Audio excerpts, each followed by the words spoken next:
So today I wanted to talk very specifically about uh, w- the idea of teaching and research as competing things in our work life as academics.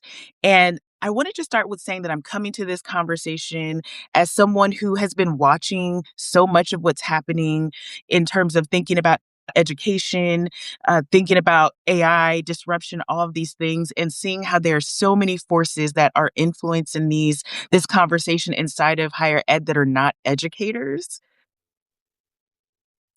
And I guess just to get to my too long didn't read version of this is I believe that we as educators should be playing a more prominent role in what is happening with all the different learning innovations that are being made and largely influenced by technology companies right now because we are actually the people who are in the classroom working with students and have a lot of ideas about what are the important skills to retain or not, or the different challenges that are coming up, whether that be related to COVID, learning gaps, or, the fact that students don't always read and trying to think about innovative ways to keep students motivated in this moment. So, the reason that I framed this conversation up is you're teaching, already doing more work, doing research work, is because I think that this is like a super underutilized way that we can be really thinking about how we can both serve our research output goals and also think about the classroom as a something that's not necessarily competing with what our research goals are. So I have three different points that I find myself repeating over and over for folks. And I'll just ask because I see that more people are joining here on the live. If you already are thinking about this already, I would love for this to be a dialogue. But I have 3 points that I would love to share with you and then also be in conversation with you about when it comes to what it looks like to use teaching to harness your research. Okay. So, myth number one that I find myself talking to people about often is the idea that teaching only counts for research once it's formally studied. So, as academics, we often have checklist of you have to have this done and then this done and then this done for it to count as a research output. And I understand where that comes from because there are definitely formal processes that we have, but when I invite you all to kind of think about what it looks like to think about your teaching as a research output, another way to kind of think about this is that we in our classrooms are observing sometimes the very people that we are studying interacting with the concepts that we are interested in as scholars, right? So if you are thinking that a research study only formally starts when you write a research question or you submit an IRB application, then you've actually missed where a lot of ideation can come from. And so, point number one is just the idea that sometimes just slowing down to notice how like we're when we're explaining concepts in our classroom, how our students are reacting to it, how they're making points that we maybe necessarily hadn't thought of because we are experts, content experts at this point of view. Those could be, not saying that they are, starting points for potential research questions that could be pretty lively here. So, um, another point here around how the research is an iterative process. Like sometimes it's about noticing patterns over and over and over again to see. So I'll give you an example from my own experience. One of my first teaching pieces that I published as research was about collaborative note taking.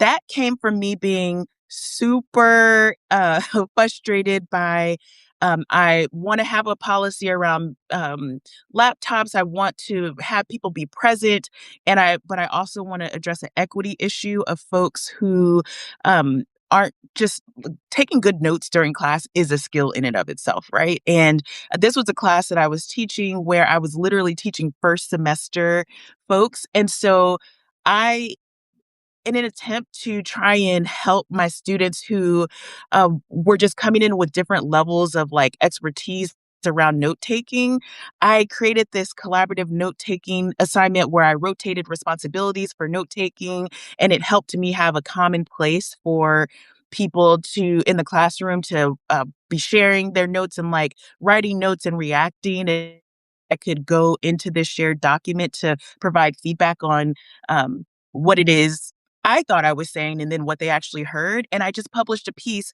over like what I learned in that process. Like that, even though that technically in my tenure file only counted for I think maybe point 0.5 in terms of a publication, it counted half a point.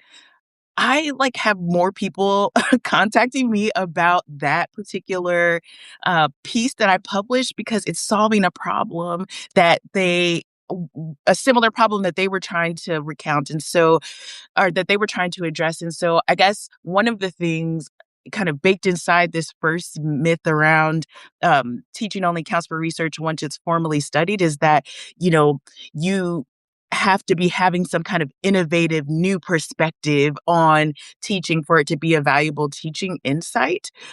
Sometimes you just need to solve a problem that a lot of people are having, and that'll be a really interesting place to start for thinking about how your research could be something that is fueling your research. Okay, despite discipline, exactly to your point and example, yes, I see more people are teacher. Ah, yes, I'm seeing examples in psychology here. Yes, and I love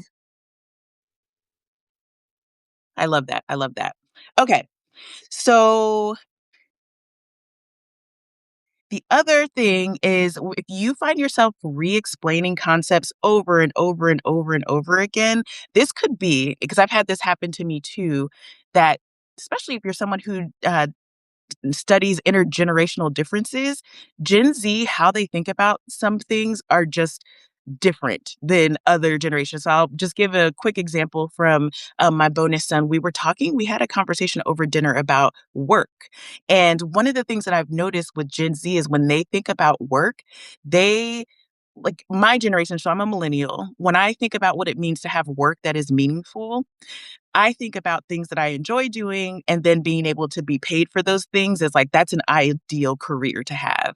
When I was talking to my bonus son, I noticed that he said, because he's really gifted at photography, I don't want to have photography be a job that I do because I just want to keep that as a hobby. It starts to feel different if I'm making my hobby a hustle.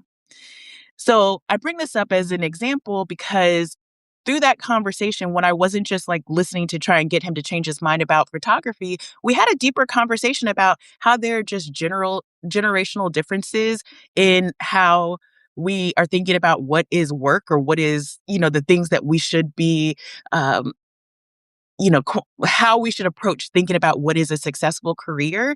The same thing can happen in our uh, disciplines, like concepts that we may view as being settled. We might, through conversations in trying to teach concepts and having students push back, ask questions, realize like, oh, maybe this thing that we thought was generally agreed upon as a field, maybe we kind of there's some variation that might be explained by generational differences, or it could just be that you teach the same class in different contexts. And so you have different student populations that are helping you have a more grounded view of the theories that we have adopted and viewed as canonical in our fields. So that's another thing to kind of think of from this perspective. Okay.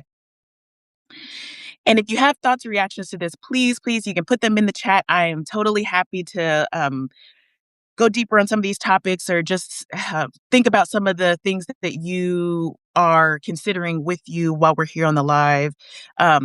Second myth that I have is that if it didn't start as research, it can't become research. So this is getting to this checklist point that I made before, that sometimes when we as researchers approach research, we think about these like, that it has to be this particular process that we have to design a study and then we have to kind of submit the paperwork and formulate the research questions and all these kind of things as a particular path.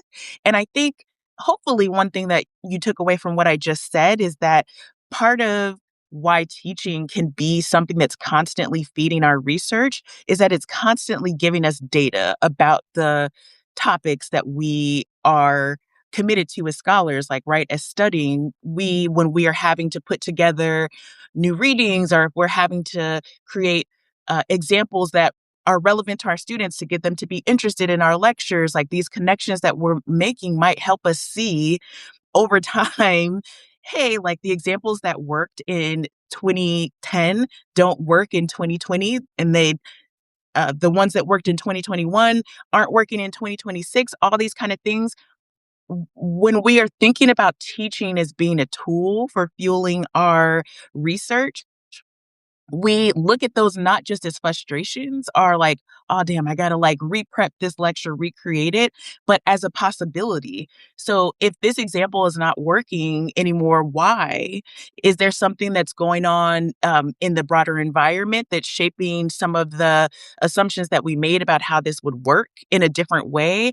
Is it something about the population who's in the classroom? Is it something like, what is it, right? These are all ways of sparking curiosity around what could be potentially a really interesting innovation or new way to kind of think about your research question that is coming through this thing that you have to come back to every week, right? And so part of what I am hoping that folks take away from this is that I think about my classroom as a research lab in a sense, right? Like, of course, if you want to study your specific students, you have to do IRB if you want to publish it. So that's not what I'm saying right now when I talk about this as an iterative process.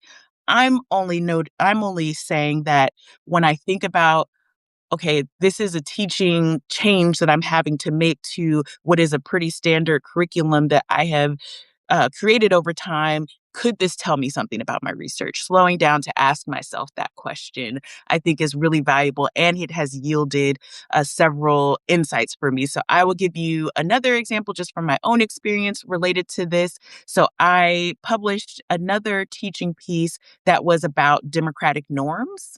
So, I published this piece, I think I sent it out for the first time in 2021. So this was long before, like, now I think democratic norms is something that folks are talking about more, mainly because we've seen how, um, through the recent administrations, how some of the things that we assume to be things that were actually written down as rules are actually not things. They are just norms that we have agreed on. So I noticed it pretty quickly because I, at the time, was teaching an American government class. And some of the examples, because in that class, because it was a required class, a first year class, so not everybody there was going to be a political science major. The way that I got my students to really buy into uh, the um, the topic of the class, the reading, to be invested in the questions that they likely would not just be interested in themselves, was by tying it to current events. So remember, we're teaching this class in so that was actually was that yeah. So I started thinking about this around 2020, 2021, that time. So the conversation around democratic norms came up because some of the things around that were happening in the news cycle around, for example, there was the State of the Union speech where the former Speaker of the House, Nancy Pelosi, didn't shake the president's hand. This now becomes a whole conversation around, um, you know, is this is this a rule, something, was this disrespectful, basically how to like interpret this moment. And so this raised a whole lot of conversations in my classroom around what is formally written in the Constitution, which is what that class was about, versus what is considered a democratic norm. And in that context, the Speaker of the House shaking the president's hand is something that's believed like to be really important just in terms of thinking about collegiality between the two branches of government. Like, you want them to work together, right? Like, it you want that relationship to be above politics, or at least the framers did. And so I was framing up that conversation, but I kept on coming back to, okay, well, they're looking for something in the Constitution that says, when we're deciding if this is a good or a bad thing. And I had to give them language of democratic norms. But I was teaching at an institution where I literally had students from every congressional district in my classroom. Why is that important? That's important because in this moment, I mean, I think most things are political, but especially if you're teaching a class like that in that context, the choices, the examples that I would use, oh man, like I just could not, like I had to bring a level of thoughtfulness to that conversation of what I viewed just personally as like a pretty like not partisan conversation, but just like a democratic conversation. But anyway, I'm mentioning all this the because I am a Black woman, a lot of times people will assume what my politics are. I was having to do extra work to think about what does it look like to have this conversation where I could, raise a critique about a particular moment and do it in a way where students wouldn't get distracted by like, okay, this is, now what people are calling woke professor. This is actually just like something that we should think about as something, important for our democracy. And so, as I was making all of those adjustments and decisions around choices of how do I introduce democratic norms? How do I make choices about the examples that I include? Like it just, how do I make this not just a partisan conversation? Because I already could see at that time how, as a political scientist, so many of these conversations around like professors being too liberal and like all these different things were making it so that students were not necessarily receiving the message in the way that I wanted them to hear it. So I just wrote it up what my process was. And it got me a top publication in a journal in my field. And honestly, just for me, like, so I cared about that because I was working toward tenure. But more importantly, it's like, no, this is actually a really important conversation to have. How are we as people teaching about American government, not just thinking about this as memorizing, who the Supreme Court justices are, the fact that there are three branches of the government or, all these things. How is our current politics affecting how we are teaching these topics? And I think now we're increasingly being forced to have this conversation as educators, but all the things that you may be seeing in your classroom where students are reacting to things in a way and you're having to create innovations to be able to still have the conversation be focused in a way where you're basically keeping it still part of an intellectual educational experience. We are all having those same problems in different contexts, and so it is valuable not just for tenure but just for education as a field for us to be making these practices legible to one another so that we're not all constantly reinventing the wheel around that. So I would love to know your thoughts, reactions to that idea of, or even just what are some of the things that maybe you were teaching, in 2020 or 2021 that now you're having to rethink in this current context? Is this something that resonates with you? So the main bullet point for that as I wait to see if there are some reactions is a takeaway that I hope that you see is that research questions, interesting questions are not just coming from gaps in our literature based on our scholarly conversation, but just gaps that can be created based on the broader context that we're in, social, political context, the students that we're teaching. There are so many different ways for us to think about where our different ideas and interventions can come that I think will make us like be able to leverage this moment in particular in a way that's really beneficial to education in general going forward. Okay, so the last thing is that I wanted to talk about using the idea or the myth that using teaching for research means doing more work. So um, that can be true, but it doesn't have to be. So I think one of the things that I hope that you are getting in what I'm saying today is, especially if you're someone who teaches topics that you research on, if you are, for example, teaching on a topic that you're publishing on, you even preparing a literature, preparing a lecture where you are narrating for your students the literature, the different literatures and perspectives that the literatures have on a particular concept or a question, that is work that you would have to do anyway, right? Like, because we all have to, in our setup, engage with the existing conversation, existing voices. And so I think in the context of thinking about this particular example of the literature review, when we know, because usually if we are just in one field or like particular set of questions, we're very familiar with what those existing literatures are, but bringing them to our students and having them ask us questions, that might make us realize, like, oh, this is something that we are assuming to be true that could be different based on this context. So, in this way, our students are actually giving us some data, some feedback on what we may assume to be true that it could be actually really more challenging to do when you're in a scholarly conversation, because we, in some ways, and this can be a frustrating part of academia, really seem to kind of go with the like the existing priors more so than our students will necessarily, because they are new learners. They're going to be asking different kinds of questions.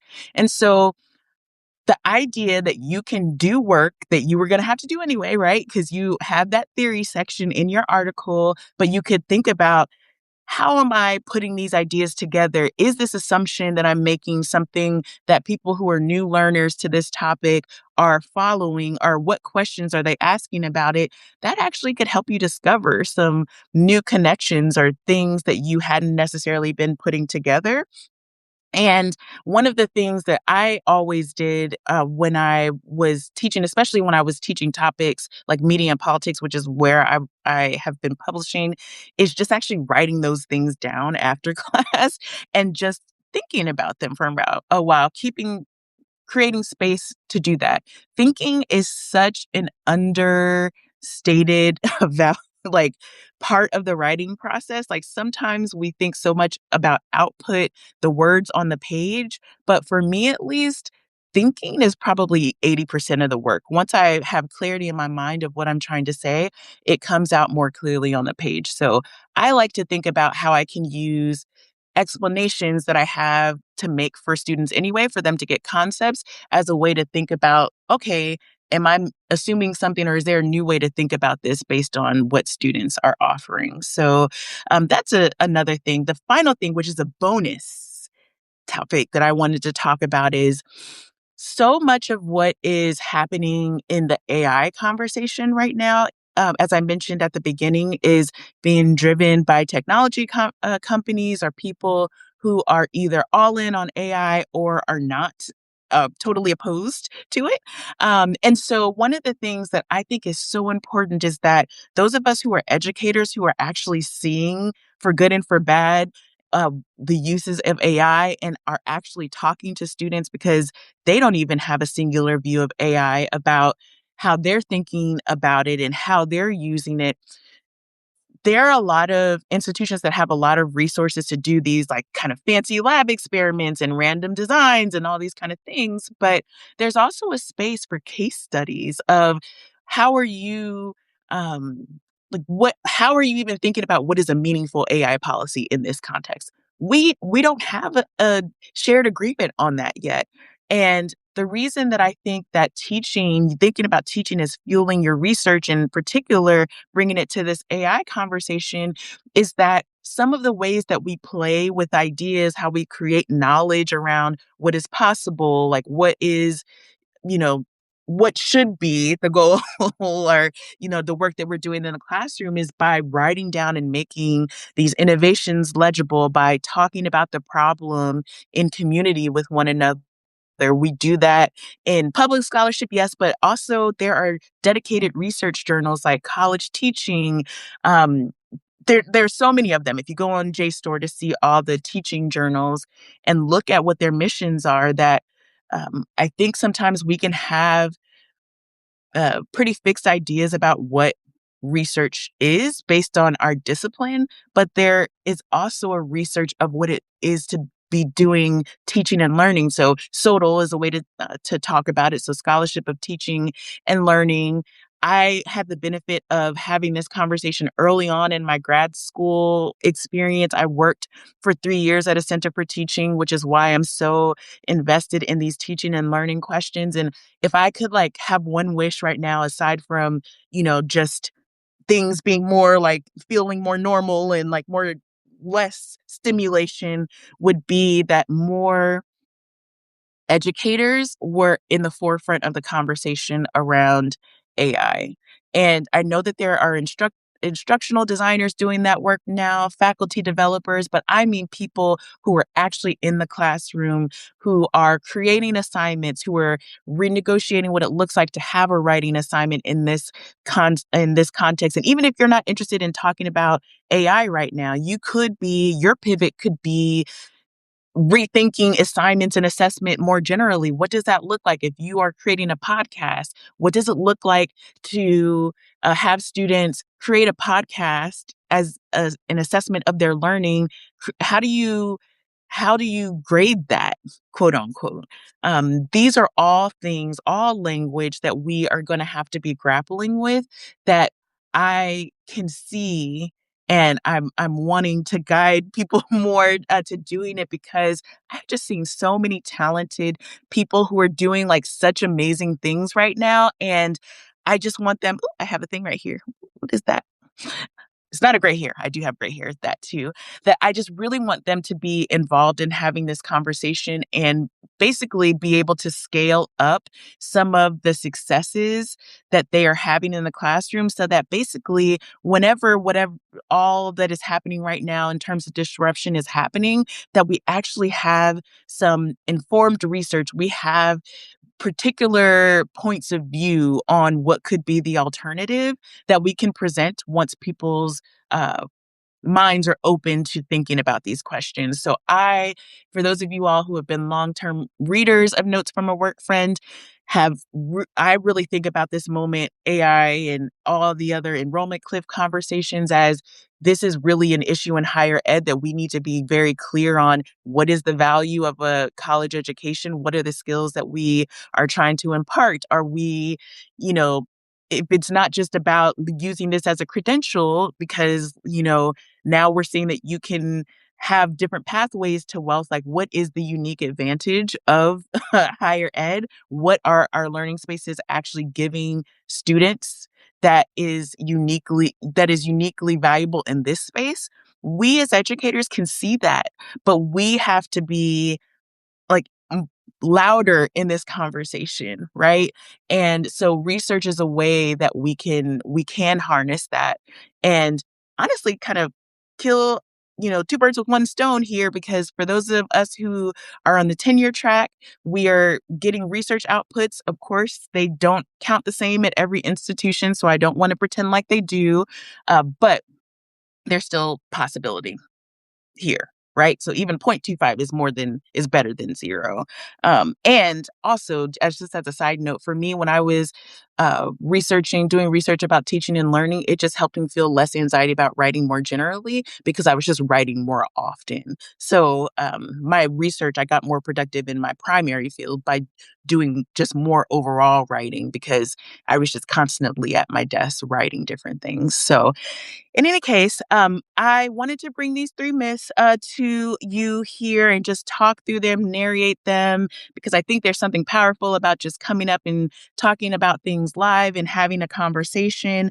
I also wanted to just share with you all that next Wednesday, I'm going to be having a workshop where I go deeper on this, actually give you examples, templates of what this looks like. And I'm doing that in a 60-minute workshop called Using Teaching to Fuel Your Research. So it's going to be next Friday at 12 p.m. Eastern time. So I can drop the link to it here, but let me see. Can I do it here?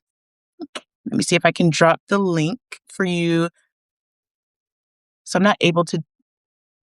I'm not able to do it for some reason, but when I post this live, I'm gonna have it there, and I would love to have you be there, even if you are someone who is already doing research on teaching, you'll find something helpful if you just wanna know where to get started.